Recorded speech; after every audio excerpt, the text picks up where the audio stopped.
Welcome to PRISM Rounds, the audio journal club for busy ICU, ED, and pulmonary/critical care teams.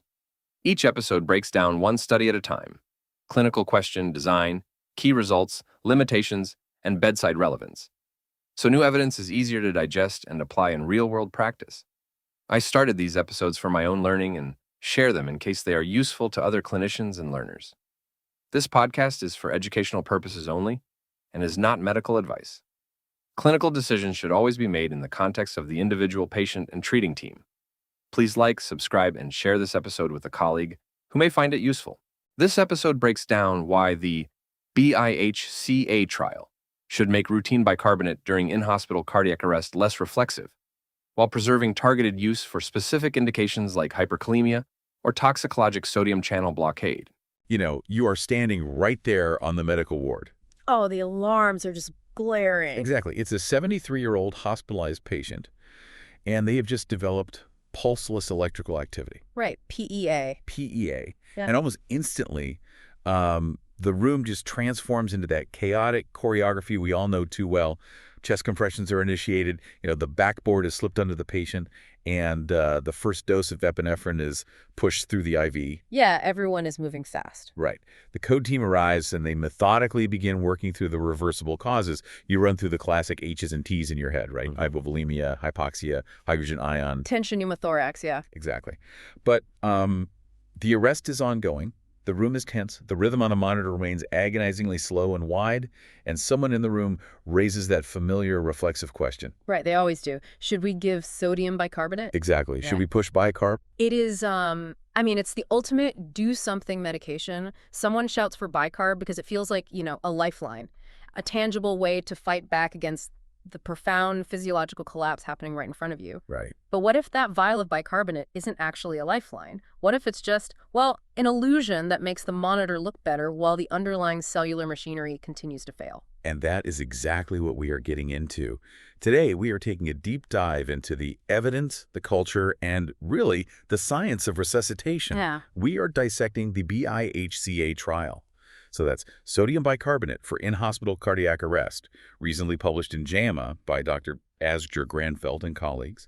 And we are also examining the accompanying editorial by Dr. Clifton Callaway. It's such a great editorial, too. It really is. So the core mission of this deep dive is to answer that exact bedside question you just posed. Does the routine administration of sodium bicarbonate during an adult in-hospital cardiac arrest actually improve the return of spontaneous circulation, survival, or, neurologic outcomes? And, just to give you the anchor for this entire discussion right up front, bicarbonate changed the blood gas, but it did not improve sustained return of spontaneous circulation, survival, or neurologic outcomes. Wow. Yeah. The drug performed its chemical job in the bloodstream perfectly, but that chemical reaction completely failed to translate into a clinical victory for the patient. To really understand why this neutral result is such a massive paradigm shift, we need to look at the sheer scale of the problem. We are not talking about a rare event here. No, not at all. In-hospital cardiac arrest, or IHCA, is literally a daily reality in modern medicine. In Denmark, where this specific trial was conducted, there are roughly 2,000 cases annually. But when you look at the United States, the epidemiology is just staggering. Right, it's around 300,000 cases every single year. 300,000. Yeah. And the sheer volume is matched only by how devastating the outcomes are. If you look at the broad statistics, roughly 50 to 70% of these patients will achieve a return of spontaneous circulation, or ROSC. Okay, so we get a pulse back. Exactly, we get a pulse back. But getting a pulse back is not the same as surviving. Only about 25 to 30% of those patients actually survive to hospital discharge. That's a huge drop-off. It is. And the prognosis becomes incredibly grim when you filter for patients who require advanced life support interventions.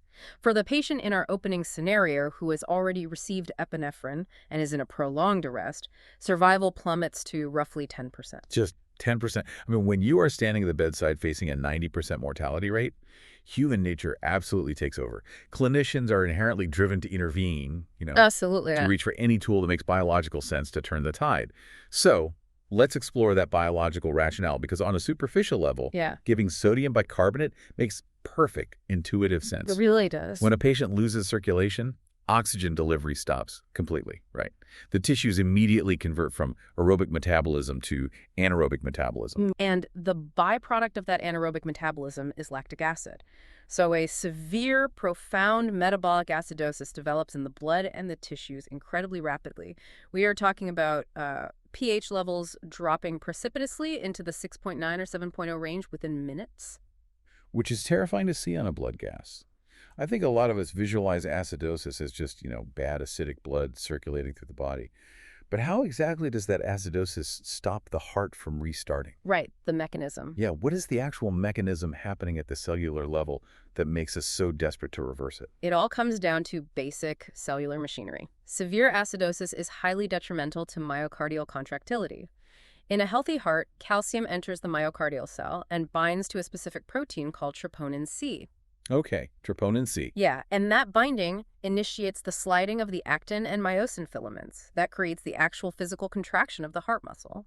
But when a patient is in severe lactic acidosis, hydrogen ions flood the cytoplasm. Right. Those hydrogen ions physically compete with calcium for that exact same binding site on troponin C. Wow. Okay, so even if you are doing perfect chest compressions and even if you push exogenous epinephrine to force more calcium into the myocardial cell, the calcium simply cannot bind because the hydrogen ions are blocking the receptor. Exactly. The heart muscle just remains flaccid.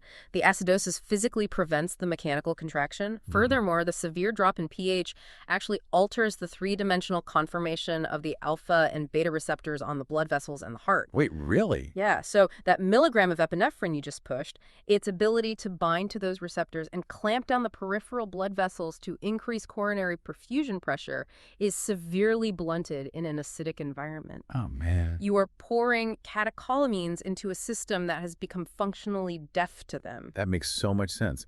This is exactly why the urge to give sodium bicarbonate is so overwhelming, because sodium bicarbonate is a highly concentrated buffer. Theoretically, it is the perfect physiological antidote. Right. You push the buffer, you neutralize the hydrogen ions, you raise the blood pH back towards 7.4. And by doing that, you clear the hydrogen ions off the troponin C.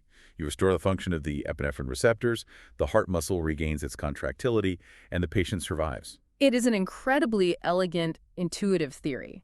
The problem is that elegant biological theory has clashed with major resuscitation guidelines for over a decade. Yeah, big time. Both the American Heart Association and the European Resuscitation Council have explicitly recommended against the routine use of sodium bicarbonate during cardiac arrest since 2010. They advise clinicians to withhold it unless there are very specific, targeted, special circumstances. Yet the data in these sources shows a glaring disconnect between the guidelines and real-world clinical practice. Usage remains staggeringly high. In the U.S., sodium bicarbonate is administered in 40 to 50% of all in-hospital cardiac arrests. That's half of all codes. Right. It is one of the most frequently administered resuscitation drugs, second only to epinephrine. Even more surprising, the authors note that its use has actually been increasing since 2001, particularly for patients presenting with non-shockable rhythms like PEA and asystole. This is the crux of the bicarbonate paradox. If the definitive governing bodies of our profession have firmly stated, do not do this routinely, for over 10 years, why are 50% of highly trained code teams still demanding it? I think there are two distinct forces driving this. The first is the psychological pressure of a code blue. You mentioned the 10% survival rate. You have a patient actively dying. You know definitively that they are severely acidotic. And you have a vial of an alkalinizing agent sitting right there in the top drawer of the crash cart.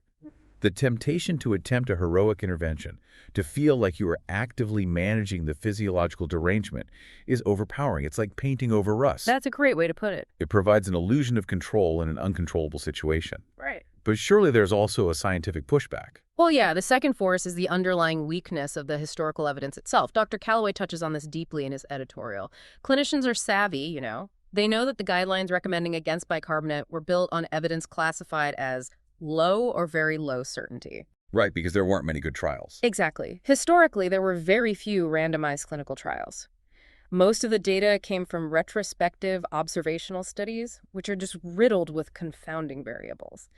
If a patient gets bicarbonate, it usually means the code has gone on for a very long time, which inherently means their chance of survival is worse.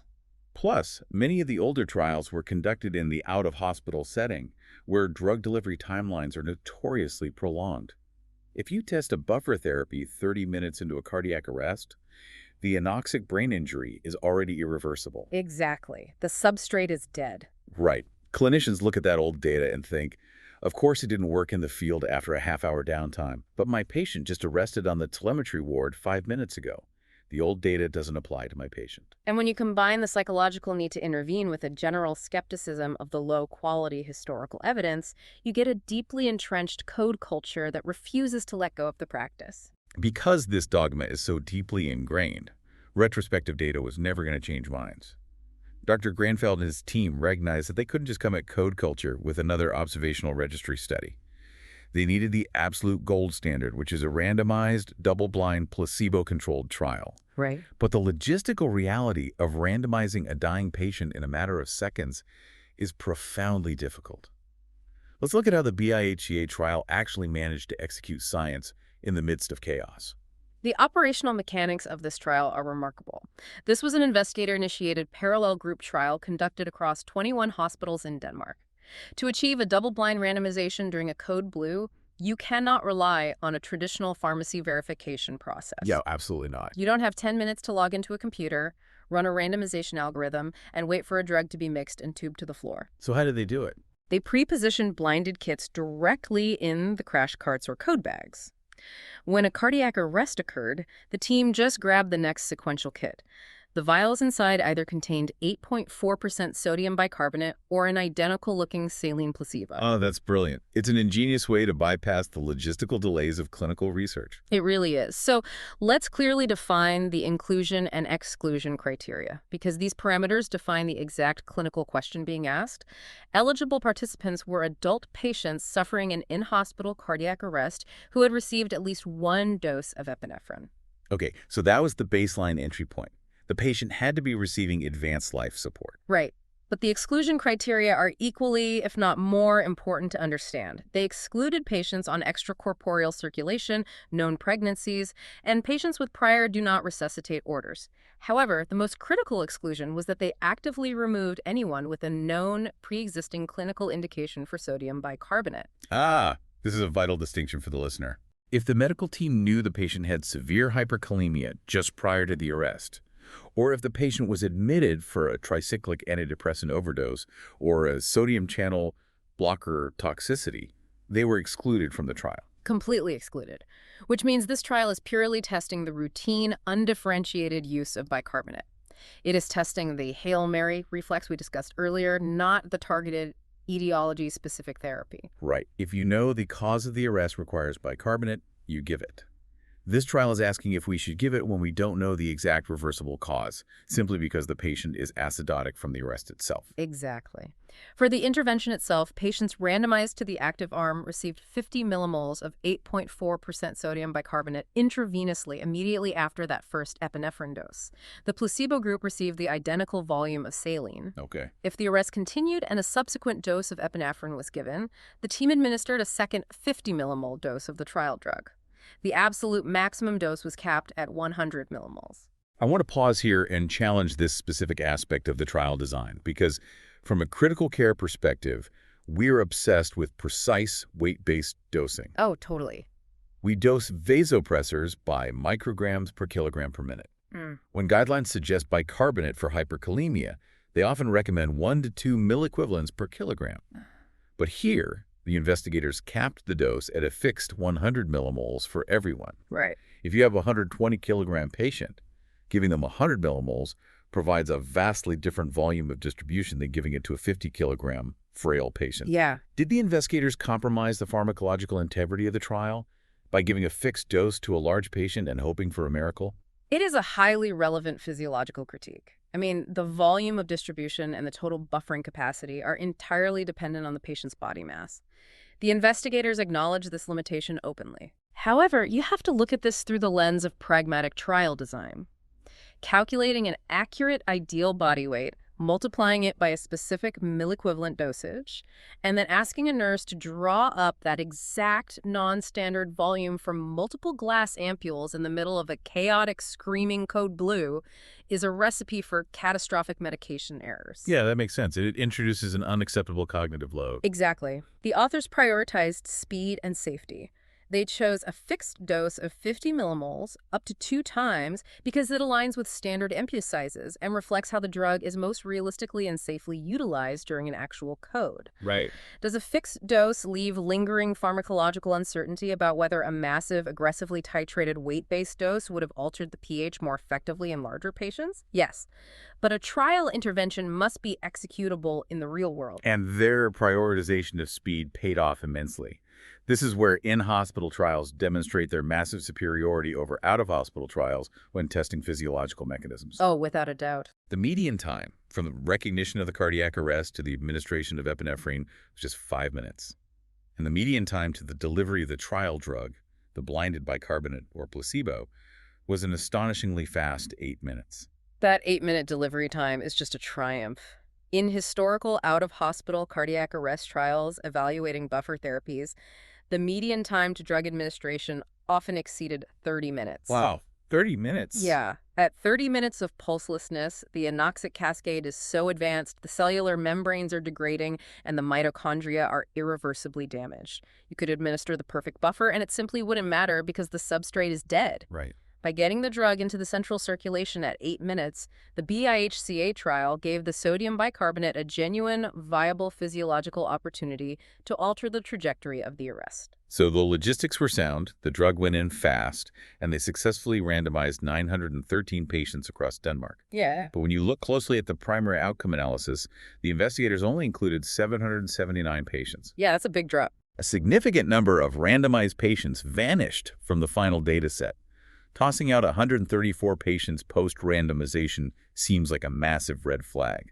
Doesn't that break the whole point of a randomized trial and risk introducing fatal bias? It is a completely fair skepticism. You are touching on the debate between an intention-to-treat analysis versus a modified intention-to-treat or MITT analysis. Right. In a strict intention-to-treat analysis, every single person who is randomized must be included in the final data, regardless of what happens afterward. The goal is to perfectly preserve the balance of confounding variables that randomization creates. So you randomize 913, you analyze 913. Exactly. But the authors, supported by Dr. Callaway in his editorial, utilized a modified intention-to-treat approach. They excluded those 134 patients from the primary analysis. Why? Because the vast majority of those excluded patients never actually received the study drug. I see. Either the resuscitation efforts ended prior to the drug being administered, meaning they achieved a rapid ROSC just from the epinephrine, or the clinical team terminated the code due to futility, or the trial drug simply wasn't available in the cart at that exact moment. I understand the instinct to remove them. If a patient gets their pulse back at minute 6 and the blinded vial wasn't drawn up until minute 8, the drug physically could not have influenced that outcome. Right. But my pushback is this. If you remove patients who achieve early ROSC, aren't you essentially filtering out the healthiest patients who were easiest to resuscitate? How do we know you didn't accidentally filter out more healthy patients from the placebo arm than the bicarbonate arm, skewing the entire result? That is the exact vulnerability of an MITT analysis. The defense relies entirely on transparency. The investigators had to mathematically prove that after removing those 134 patients, the remaining 779 patients were still perfectly matched. And did they? They did. When you look at the baseline characteristics of the analyzed cohort, the symmetry is remarkable. The median age in both groups was 73 years old. 64% were male. The breakdown of initial rhythms, a staggering 88% presenting with non-shockable rhythms like PEA or asystole, was identical between the two arms. They also noted that over 60% of these arrests occurred on standard medical or surgical wards, not in the highly monitored intensive care units. Yeah. These were largely unmonitored arrests, discovered by ward staff, presenting with the worst possible initial rhythms. The baseline comorbidities, the witness status of the arrest, the time to initial compressions, all of these variables remain statistically indistinguishable between the bicarbonate group and the placebo group. The magic of the randomization held up despite the post-randomization exclusions. Callaway's editorial argues heavily in favor of this statistical choice. He points out the biological implausibility of strict intention to treat in this specific scenario. A blinded drug sitting unopened in a glass vial in a crash cart drawer cannot alter a patient's physiology. Yo, it definitely can't. If you include those non-recipients in the analysis, you are essentially padding your denominator with biological noise. By removing the patients who never actually received the intervention, you sharpen the statistical precision.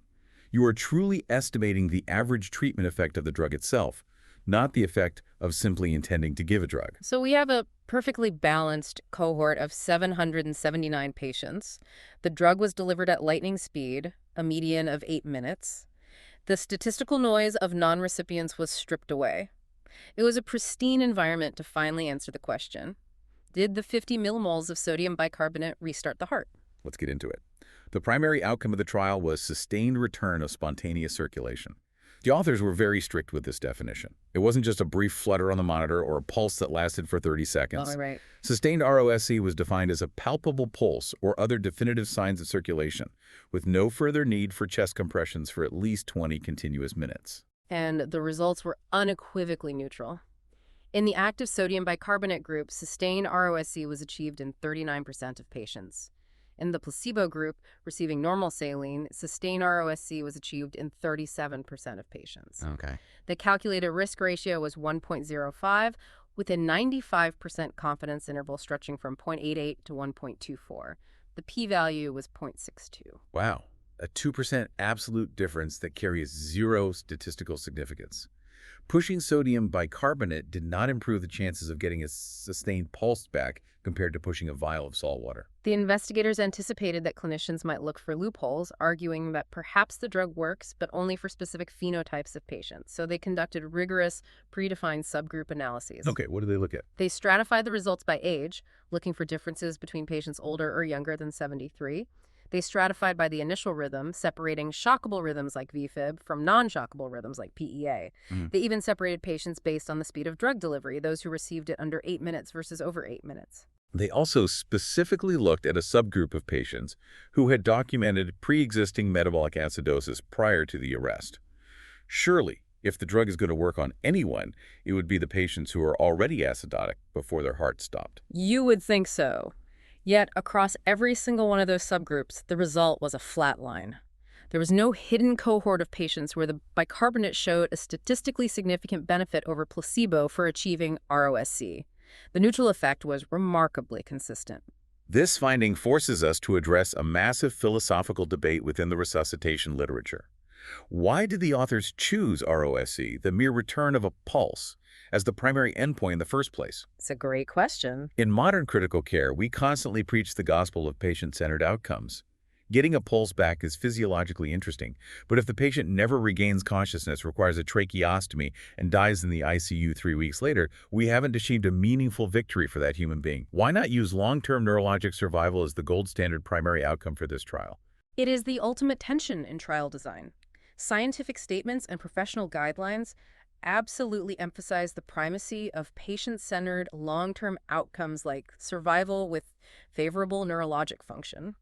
But from a strict methodological standpoint, using long-term survival as your primary endpoint in a cardiac arrest trial is incredibly perilous due to post-randomization confounders. Let's break down exactly what those confounders are, because the journey from a ROSC event to walking out the front doors of the hospital is an absolute minefield of variables. Right. Think about the cascade of events that happens the moment a pulse is restored. The patient is transferred to the intensive care unit. Their survival now depends on a massive, complex chain of subsequent interacting treatment decisions made by a dozen different clinicians. Yeah, totally. They receive high-quality, targeted temperature management. How precisely is the ventilator managed to avoid the dual threats of hyperoxia, which causes oxidative stress, and hypoxia? How aggressively are their hemodynamics optimized with various vasopressors? And perhaps the most massive confounder of all, the highly subjective nature of neuroprognostication. Different intensivists, neurologists, and families have vastly different thresholds for withdrawing life-sustaining therapy days later based on EEG findings or clinical exams. Precisely. The randomization process at the beginning of the code beautifully balances all the baseline variables present before the cardiac arrest. But randomization absolutely cannot control or balance the infinite number of subjective clinical decisions and physiologic shifts that occur after the code in the ICU. Right. If you use 30-day survival as your primary outcome, you introduce so much downstream noise into your data that it becomes mathematically impossible to isolate the specific effect of the 50 millimoles of sodium bicarbonate you administered at minute 8 of the arrest. I think an analogy clarifies this tension perfectly. Choosing ROSC as your primary outcome is like testing if a newly engineered spark plug can get a completely broken engine to finally turn over. Okay, I like that. You install the spark plug, you turn the key, and you measure if the engine fires up right then and there. Using long-term neurologic survival is like measuring if that same car with the new spark plug can successfully complete a cross-country road trip 3 months later. Yeah, that's brilliant. There are simply too many potholes, flat tires, and alternative mechanics working on the car along the way to blame the spark plug if the cross-country trip ultimately fails. That analogy captures the methodology perfectly. The BIHCA trial was statistically powered to answer the spark plug question. The researchers wanted to know if the chemical buffer could restart the cellular machinery of the heart. The data definitively answered that question. No, the new spark plug didn't help the engine turn over any better than the placebo plug. But even though the trial wasn't statistically powered to definitively judge the entire cross-country road trip, the investigators didn't just ignore it. They faithfully tracked these patients for 30 and 90 days. We have to examine those secondary clinical outcomes, because even a minor trend toward survival would be heavily scrutinized by proponents of bicarbonate. Did the drug move the needle at all on patient-centered outcomes? The secondary clinical outcomes reflect the grim reality of in-hospital cardiac arrest, particularly for this demographic of older patients suffering unmonitored arrest with non-shockable rhythms. At 30 days, survival in the sodium bicarbonate group was 12%, compared to 9.1% in the placebo group. Okay, a slight numerical difference. Yeah, but the relative risk ratio was 1.25, and the 95% confidence interval was incredibly wide, crossing the margin of zero effect from 0.84 to 1.88. This means the difference is not statistically significant and could easily be due to chance. What about the quality of that survival? Because surviving with a devastating, persistent vegetative state is a drastically different outcome than surviving and returning home to a functional life. They assessed 30-day survival with a favorable neurologic outcome, which was strictly defined using the modified Rankin scale. They looked for a score between 0 and 3. A score in that range indicates the patient has anywhere from absolutely no residual symptoms up to a moderate disability where they might require some daily assistance but can still walk unassisted. Right. It is universally considered the threshold for a good independent outcome. Exactly. The numbers for favorable neurologic outcome at 30 days were 8.1% in the bicarbonate group versus 5.4% in the placebo group. Again, the confidence interval was extremely broad, ranging from 0.82 to 2.34. So statistically non-significant again. Yep. They followed the cohort out to 90 days, and both survival and favorable neurologic outcomes showed similarly unimpressive, non-significant trends. They even conducted detailed quality of life assessments using the EQ5-D5L questionnaire in the survivors, and there was absolutely no clear divergence between the two groups. At this point, a skeptical clinician listening to these neutral results might immediately pivot to a pharmacokinetic defense. They might argue cardiac arrest is a severe low-flow state. Even with excellent chest compressions, cardiac output is a fraction of normal. Maybe the drug just didn't work because it never actually circulated. It just pooled in the peripheral IV site and never reached the central circulation to buffer the myocardial cells. It is a common defense when resuscitation drugs fail in trials. But we have to look at the physiologic proof of delivery because the BIHCA trial data demolishes that argument. Oh, really? Yeah. The neutral clinical result is absolutely not because the drug was inert or failed to reach the bloodstream. The intervention worked perfectly on a purely chemical level. How did they prove that? The authors systematically pulled arterial blood gases shortly after the patients achieved ROSC. The data was crystal clear.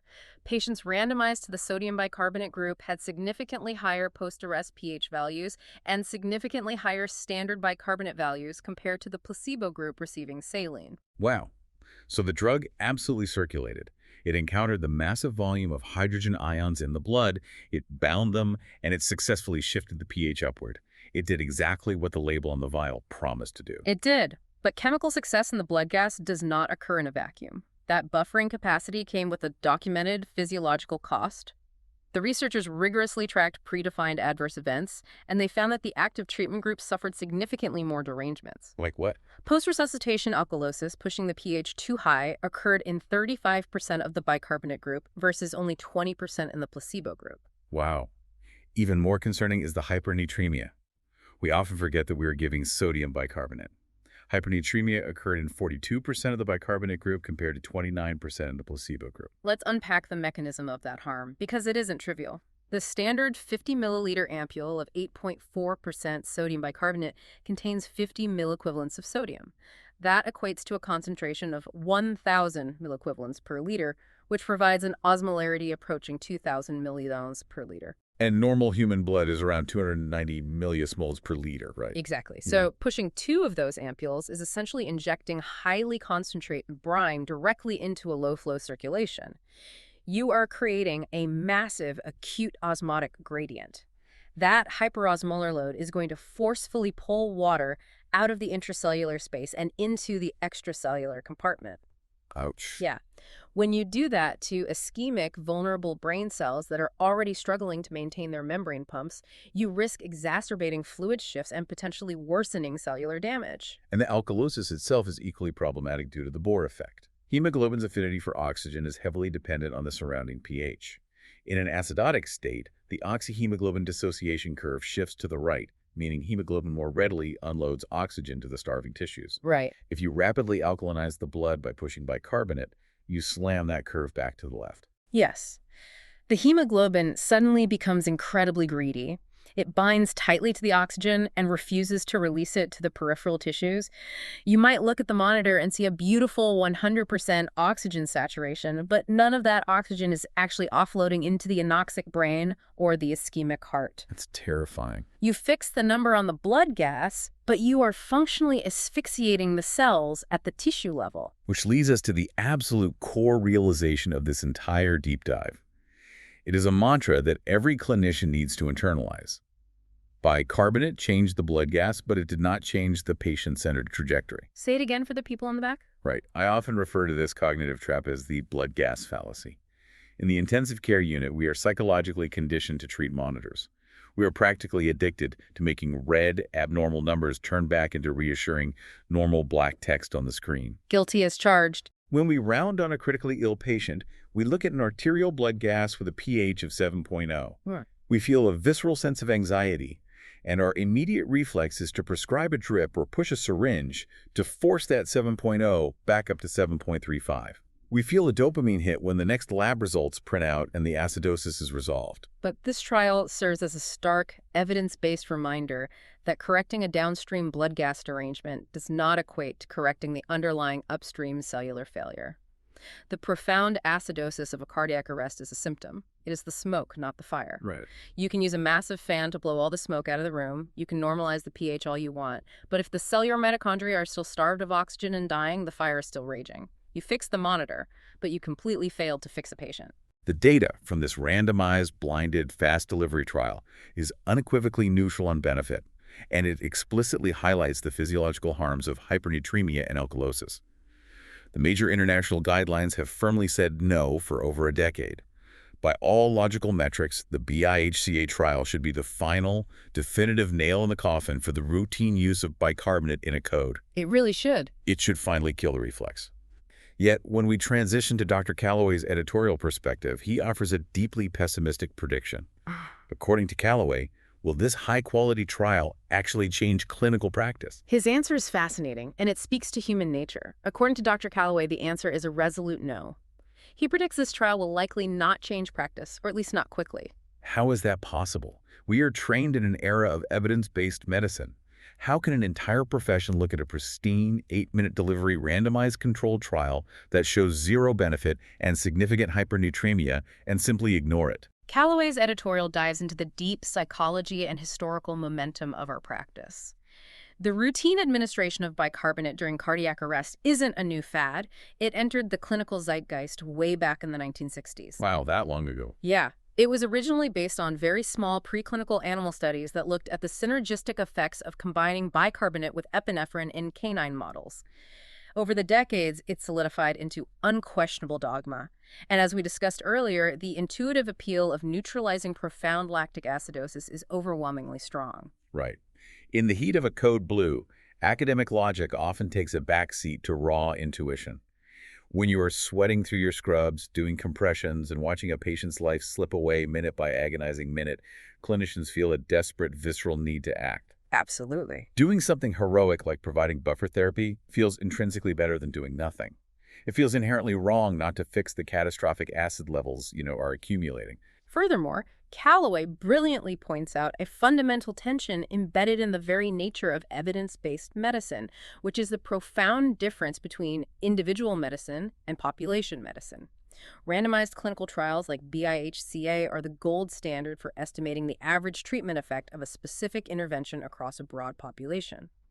But a bedside clinician isn't treating a population. No, they're treating the single, highly specific individual right in front of them. And clinicians inherently believe, perhaps psychologically need to believe, that their specific patient might just be the outlier. The mindset is, sure, the average 73-year-old patient in the Danish trial didn't benefit, but my 55-year-old patient is different. My patient might be the one unique responder who desperately needs this buffer. Right. Traditionally, the way trials attempt to find those unique responders is by conducting the basic subgroup analyses we talked about earlier, splitting the cohort by age, by initial rhythm, or by the presence of baseline acidosis. But Callaway envisions a radically different future for resuscitation research, right? A method to move beyond these simple, one-dimensional, biologically plausible subgroups. He does. He introduces the concept of machine learning and the path statement. Oh, tell me more about that. So, the predictive approaches to treatment effect heterogeneity, or path statement, outlines a framework for using multivariable analyses and advanced machine learning algorithms to find hidden, individualized treatment effects. A human brain simply cannot cross-reference 20 different physiological variables in real time. Impossible. But an algorithm can. An advanced model could simultaneously analyze the patient's initial pH, their exact time to epinephrine delivery, their baseline renal function, their lactate clearance rate, and the specific etiology of their arrest. So instead of just asking, does bicarb work for people over 70, the algorithm might find a highly specific phenotype. It might reveal that a 65-year-old woman whose cardiac arrest was driven primarily by respiratory failure and hypercarbia benefits immensely from bicarbonate, while a 40-year-old man with a primary ischemic cardiac etiology is actively harmed by it. Exactly. We simply haven't had the tools or the sheer volume of granular data to identify those hyperspecific responder phenotypes yet. However, the silver lining of the BIHCA trial is that it was executed with such precision that it collected exactly the kind of granular, high-quality data necessary to fuel this future multivariable analysis. We might eventually find the true responder. But until that machine learning algorithm is built into our bedside monitors, we have to make decisions today. Let me ask you the ultimate Hail Mary question, the exact thought that every single code leader listening right now is wrestling with. Okay, lay it on me. Let's say I am running a code. We are at minute 25 of a refractory PEA arrest. I have pushed multiple rounds of epinephrine. I have methodically ruled out tension, pneumothorax, hypovolemia, and hypoxia. I have performed a point-of-care ultrasound and see no pericardial tamponade. We have utterly exhausted everything in the evidence-based ACLS algorithm. I've been there. If the BIHCA trial shows no significant long-term harm to overall survival, just a lack of benefit and some transient hypernatremia that I can fix later if they survive, why shouldn't I give a push of bicarbonate at minute 25? What is the actual tangible danger in trying a Hail Mary when the only alternative is calling the time of death? It is the most realistic boots-on-the-ground question you could possibly ask, and Callaway directly addresses this. He notes that if clinicians choose to stubbornly continue using it as a late-stage heroic effort, the completely neutral result of this trial is at least somewhat reassuring. It suggests that a dose of bicarbonate is not harmful in the grand scheme of overall survival statistics. However, we have to look at the danger differently. The real danger isn't just direct chemical harm from the sodium load. The danger is the massive drain on cognitive and operational bandwidth. The distraction factor. Precisely. A code blue is an environment of finite resources and finite attention. Relying on ineffective, intuitively appealing therapies distracts the entire resuscitation team from the high-quality basics that we definitively know actually save lives. Yeah. Every second, a nurse spends rummaging through the cart trying to find the bicarbonate ampules, assembling the Bristojet, verbally confirming the dose with the pharmacist, and flushing it through the central line is a second they aren't preparing the next necessary round of epinephrine. It is a second they aren't anticipating the need for a defibrillator. Most importantly, the physical act of administering complex drugs often leads to inadvertent pauses in chest compressions. It clutters the cognitive space of the code leader. Instead of relentlessly hunting for the true, hidden, reversible cause, maybe reviewing the patient's chart for an obscure medication interaction, or reevaluating the airway, the leader fixates on fixing a blood gas number with a useless buffer.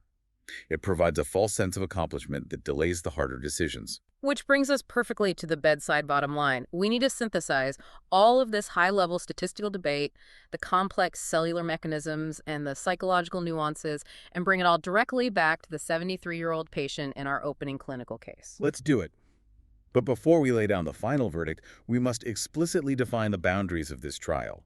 What questions does the BIHCA trial not answer?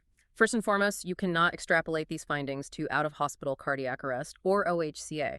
We see clinicians make this mistake all the time. They read an in-hospital trial and apply it to the field. Yeah, that's a huge pitfall. Cardiac arrest in the field is a completely different physiological beast.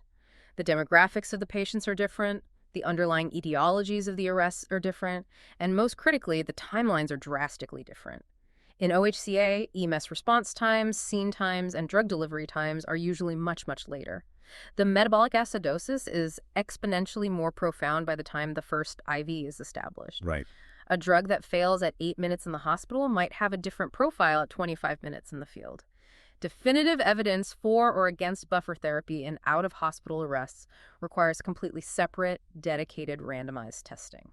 The second major limitation involves specific targeted indications. Yeah. We must emphasize this to the listener.